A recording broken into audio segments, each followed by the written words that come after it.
Students, welcome back to my channel. আজ আমি তোমাদের করাবো ম্যাথ বেসিক ক্লাস পার্ট 2। দেখো স্টুডেন্টস, আগের ক্লাসে তোমাদের আমি সংখ্যা তত্ত্বের কিছু সংখ্যা বুঝিয়েছিলাম। আজ আমি তোমাদের আরও কিছু সংখ্যা বোঝাবো। দেখো কি বলেছে, 1 নম্বর পূর্ণ সংখ্যা। কি বলেছে দেখো, অখণ্ড সংখ্যা ও -1 -2 এই সংখ্যাগুলিকে একসাথে পূর্ণ সংখ্যা বলা হয়। দেখো তোমাদের আগের ম্যাথ বেসিক ক্লাস পার্ট 1-এ অখণ্ড সংখ্যা সম্পর্কে আমি ভালো করে বুঝিয়ে দিয়েছিলাম। তোমরা যদি অখণ্ড সংখ্যা বুঝতে না পারো তাহলে সেই ভিডিওটি একটু দেখে নিও। অর্থাৎ কি বলছে দেখো, যে অখণ্ড সংখ্যা ও -1 -2 অর্থাৎ যেগুলি শূন্য থেকে ছোট সেই সংখ্যাগুলিকে একসাথে পূর্ণ সংখ্যা বলা হয়। অর্থাৎ যে সমস্ত সংখ্যার কোনো ভগ্নাংশ থাকে না তাদের পূর্ণ সংখ্যা বলে। অর্থাৎ যে সমস্ত সংখ্যার কিন্তু কোনো ভগ্নাংশ নেই তাদেরকেই কিন্তু আমরা পূর্ণ সংখ্যা বলবো। এবার দেখো কি বলছে, পূর্ণ সংখ্যার প্রকারভেদ। সংখ্যার উপর ভিত্তি করে পূর্ণ সংখ্যাকে 3 ভাগে ভাগ করা যায়। যথা কি কি? 1 নম্বর ধনাত্মক পূর্ণ সংখ্যা, 2 নম্বর শূন্য, 3 নম্বর ঋণাত্মক পূর্ণ সংখ্যা। এবারে আমরা আসি ধনাত্মক পূর্ণ সংখ্যা সম্পর্কে।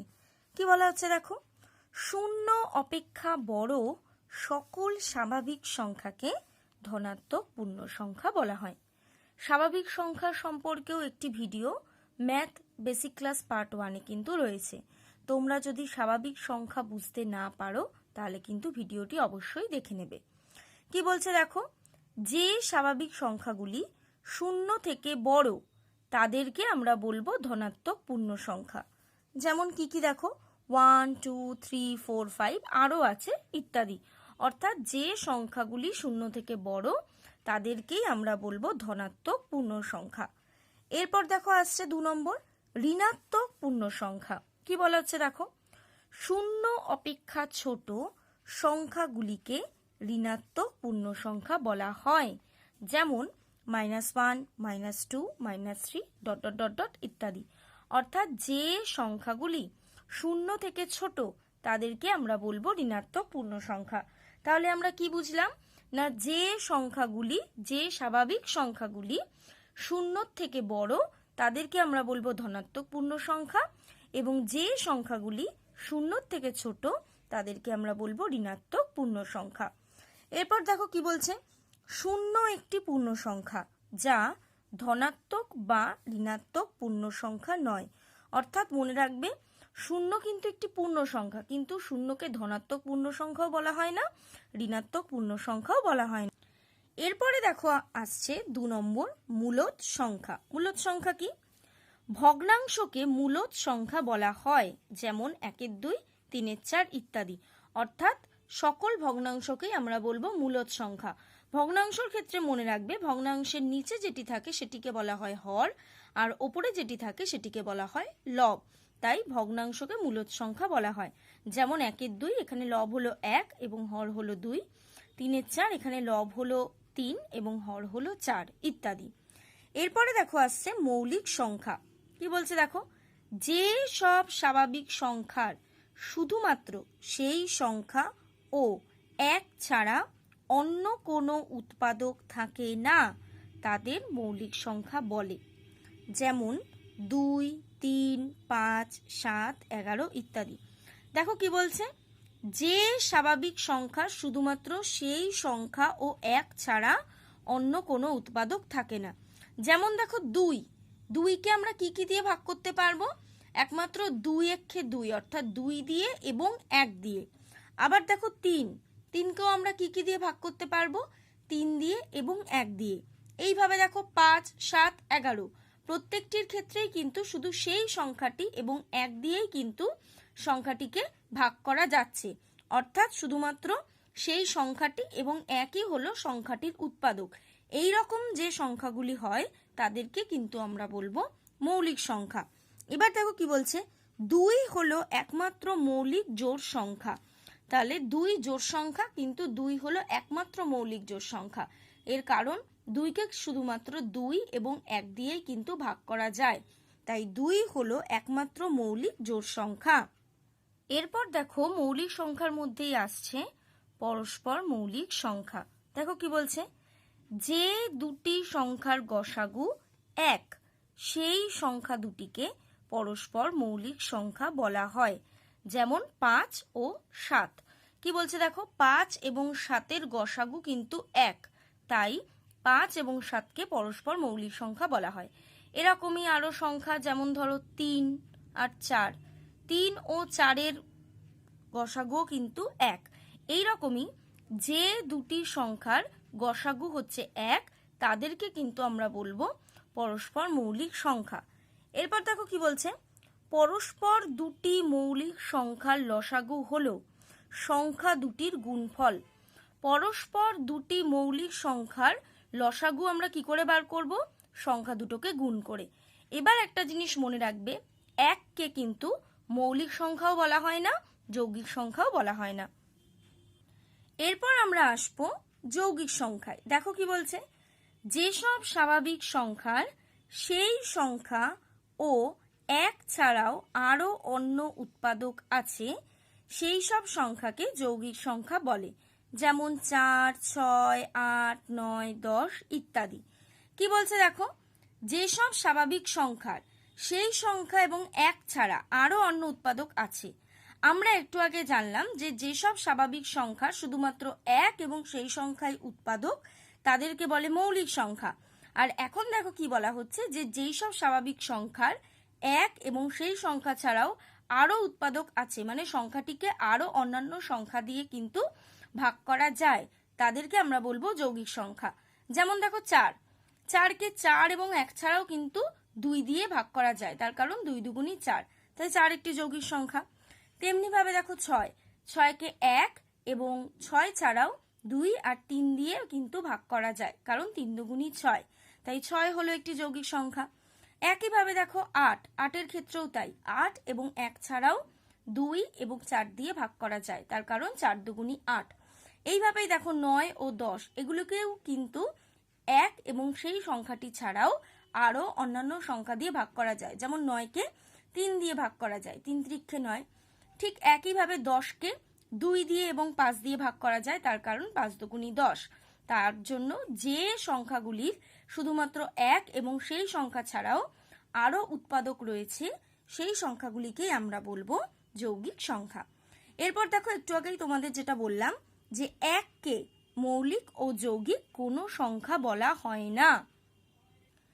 এরপর আসছে আমাদের দেখো গুণনীয়ক। গুণনীয়ক কি?